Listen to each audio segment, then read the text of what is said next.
Would you, Adam and Eva? We scored a goal. We kept a clean sheet. We are in the FA Cup final. I tell you what, I did not know what to expect from this game. Playing dirty Leeds, the old enemy, especially in the FA Cup. Many of you will know about, the 1970s Old Trafford final. The 1,000 red card games, the needle that's been between Chelsea and Leeds ever since. And of course, we haven't beaten them this season. We lost, I think it was 3-1 under Maresca. And did we draw? I think we drew with Rosinia 2-2 after leading 2-0. And they've just secured Premier League status. It's pretty much confirmed. And they're having a party and, the times are good. Chelsea, on the other hand, are complete opposite going into this game, mood-wise. We've lost 5 consecutive Premier League games without scoring a single goal. And I was worried. I was worried also because I watched, of course, the other semi-final, which grimly and predictably saw Manchester City qualify for the final. Man City went behind and lay on. It was like 80 minute for something. Southampton went ahead. A championship side, of course, they've been on a really good run of form themselves, being unbeaten for ages, but this is still Manchester City we are talking about here. And it took 2 late goals to come back from behind, and a bit of a wonder goal from a second choice CDM from Man City to get to the final. So with all that being said, I was not expecting the worst because I had no idea what to expect from Callum McFarlane's Chelsea. He had a good, when he managed Chelsea before, for those 2 games, it was a good performance away, incidentally, at the Etihad, which might bode well. And of course, a loss against Fulham, but we had a red card because that's what we do, so it's hard to judge him.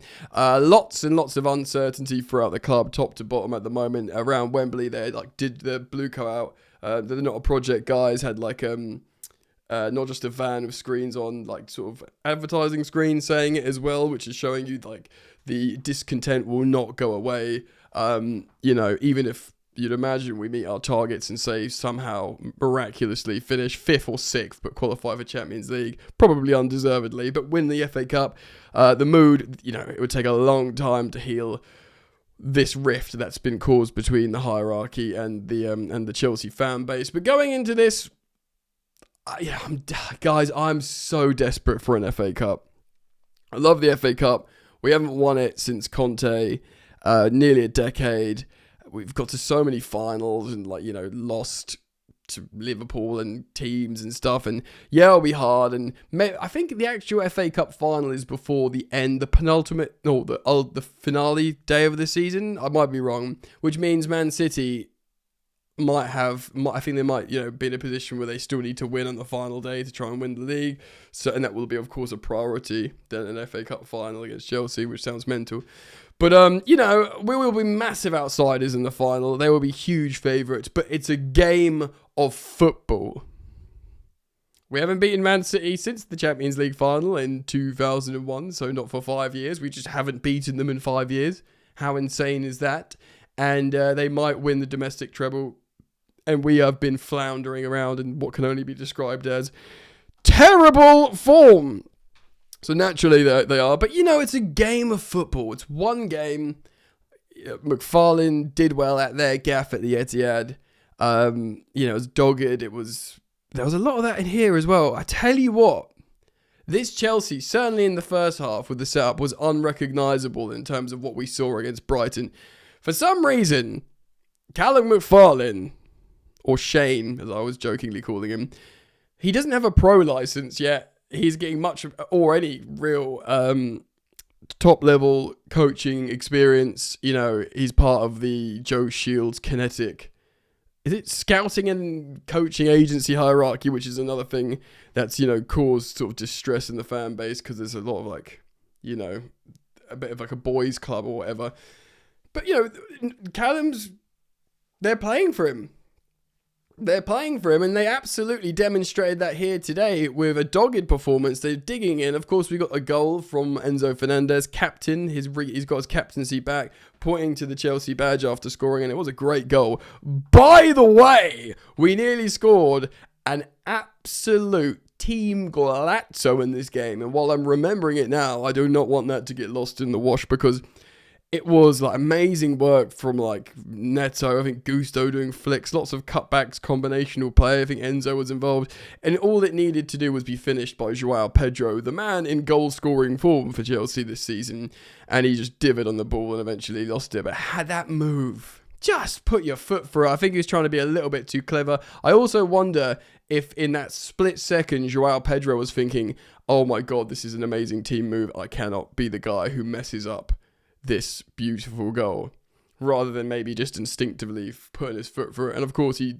spends too much time and he gets dispossessed. But yeah, I mean, also, massive shouts to Robert Sanchez, the Jekyll and Hyde goalkeeper, but we'll talk about that all in more detail in today's match review. Of course, the green screen's back on, and we'll do a little bit of this. Here we go for the lineups. It did start with a back three from Daniel Farke. He swapped at half-time because Chelsea were dominating in the first half. Of course, ex-Chelsea boy Ethan Ampadu in the midfield, and their captain looking like their highest-rated player here on SofaScore. Chelsea with a 4-2-3-1, definitely more of a conventional back four than what we saw last time out from Liam Rosenior. A midfield of Fernandes, Lavia and Caicedo. Garnacho on the left, that does a lot of stuff right to put himself in the position to finish everything wrong. Very frustrating player, but did do a couple of good things. Pedro Neto getting a nice assist, being an important S-house player in this game like Cucurella, and Joao Pedro, doing okay hold-up play, but of course missing out on that chance here. We saw substitute appearances from Santos in the 66th minute, Palmer in the 71st, and Delap in stoppage time, basically. And all 5 subs were made for our opponent, Dirty Leeds. Definitely, Callum made a game plan. He generally stuck with it, hence using really only 2 substitutes in terms of normal play. He was happy with what he saw on the pitch. Of course, huge talking points from Chelsea fans when they saw the lineup was Tosin starting perhaps over the likes of Hato, Fofana, I know he's in bad form, Achiampong, but Tosin actually playing pretty darn well, winning loads of aerial duels. Also as well, seeing Garnacho perhaps over Cole Palmer, no Reece James in the squad still. The thing is with Palmer, it might be a fitness thing, but he made a game plan, he won, and I quite like how we sat on a 1-0 lead and just won. Like I said, you might be old Leeds and their promoted team. Context is key, guys. They've beaten us 3-1 this season and taken a point from Stamford Bridge. They're in a much better mood than us. They're in better, like demonstrably better form than us. And this could have been embarrassing. Like, I was listening to non-Chelsea, neutral football podcasts in the run-up to this, and they're all saying before Rosenior was sacked, like everyone was saying, well, Leeds are going to win. Leeds will win this game. Look at Chelsea. And even afterwards, they're like, well, yeah, I still think Leeds have got a chance here because despite Rosenior being gone, look at Chelsea. And I get it, man. I was worried. Do you know what I mean?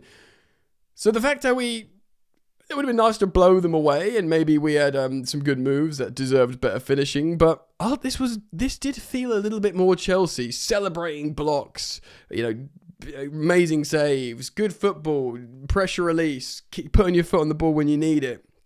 And McCoist on TNT Sports said, yeah, it's been a good game. I enjoyed it. I sort of think the same. Like I said, if you look at the attacking momentum meter here on the screen, Chelsea insanely dominant in that first half. Even if there was the last 5 minutes, Leeds found a little bit of momentum, as you can see here on your screens for those of you watching on YouTube and perhaps Spotify video. And then a little bit up and down in the second half. Of course, we had scored the Enzo Fernandez goal in the first half, so we were in a position to defend something. And I quite like that because previously and recent iterations of this poor Chelsea side is we score a goal and you think, well, they got to score another 2 because obviously they're going to concede.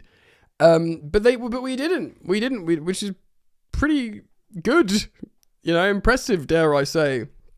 Let's have a look at the stats half by half. So in the first half, we had 65% of the ball, 2 big chances to their 1. to 6 shots to their 4. Of course, we were ahead in the second half as we're defending a lead. Didn't create a big chance. They had 6 shots to our 2 goalkeeper saves. We did double their corner kicks. But it kind of seemed a little bit by design in that it did seem we were sort of managing the lead, which feels very Chelsea 2026, like this sort of naive, childish, petulant, lost at sea, no tactics, no confidence. And then, like, we know what we're doing here. We've got a lead. We'll put our foot on the ball. We're not going to be baited out of their press. But there are some player performances that are really important to speak about here. So let's do that. Starting off with Rob Sanchez. 2 world-class saves. By all accounts, some calm decision-making. But 2 of the saves, the highlight ones, were just world-class. One with his foot, one where he had to sort of change the shape of his body that he palmed away. He's got this in him.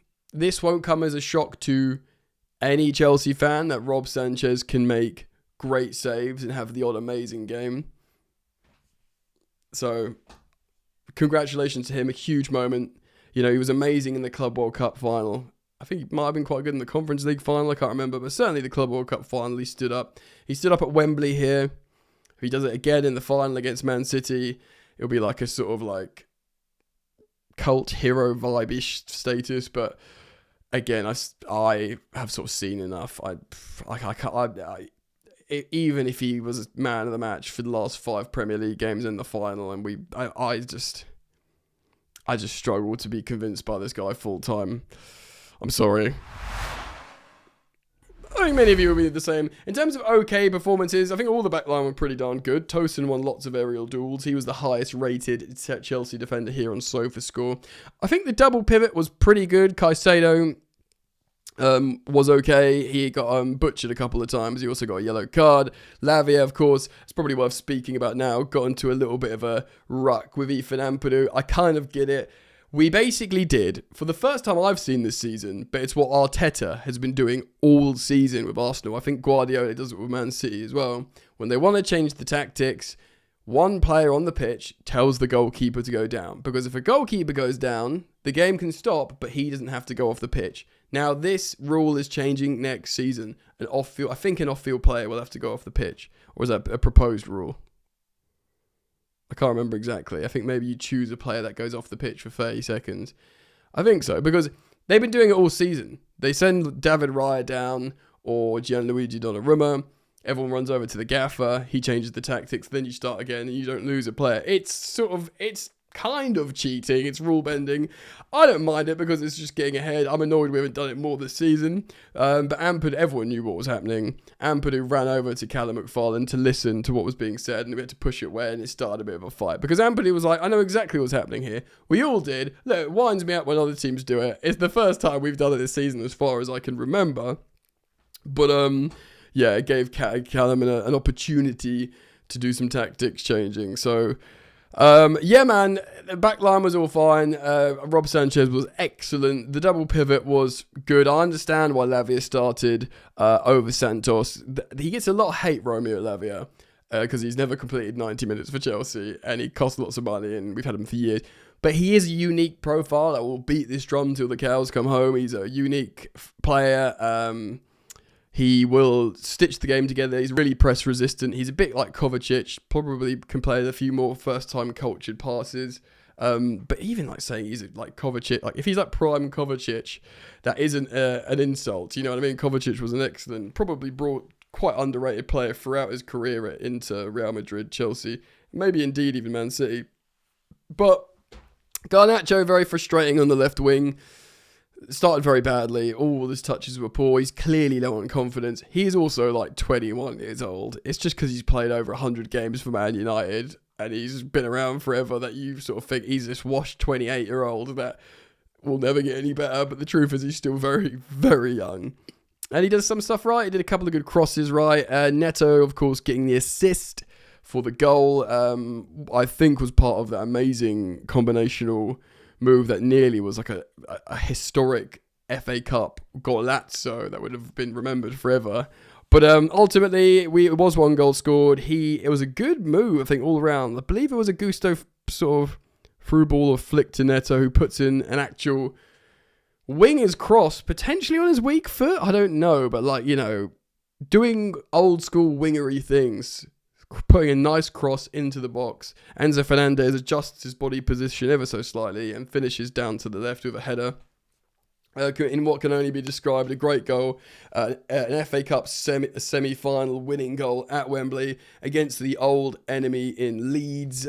Joao Pedro was alright. He's clearly a good player. I think he'll be frustrated a little bit with his performance, not just for that chance in terms of he didn't finish. I know they were sort of being really positive about him on the commentary, which is fine. But I think I think he was good. Like, obviously, you would never want Delap in this position right now. I think it was good, but perhaps he'll probably be thinking about that chance. And yeah, man, we got over the line because Leeds, like I said, they have nothing to lose. This was a bonus for them. I think they got 40 points in the Premier League now. The vibes are up. They gave us a game here as well. Like, they've got the better of us. I'd say twice this season because they sort of battered us at Ellen Road. And taking a point at Stamford Bridge, if you're Leeds, is, in my opinion, getting the better of us, especially when we were 2-0 up. So, the vibes are good for them at the moment. There is history here. I did wonder how this young Chelsea team would react in terms of, how they're going to deal with this. And they reacted pretty well, and they defended the league resolutely, and it's not what we've learned to expect from this Chelsea team. This is good for now, for the immediate future. Hopefully we can score goals in the Premier League and keep clean sheets in the Premier League. And, Enzo Fernandez pointing to the Chelsea badge, almost like he wants to stay. That's nice feelings for everyone, surely.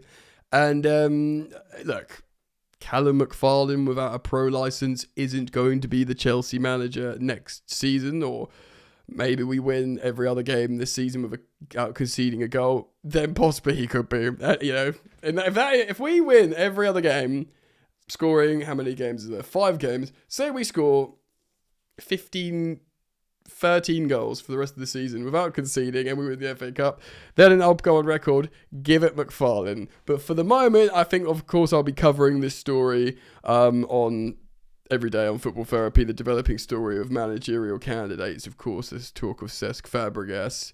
Of course, there is talk of Andoni Iraola, who I think remains to be the favourite for the Chelsea job.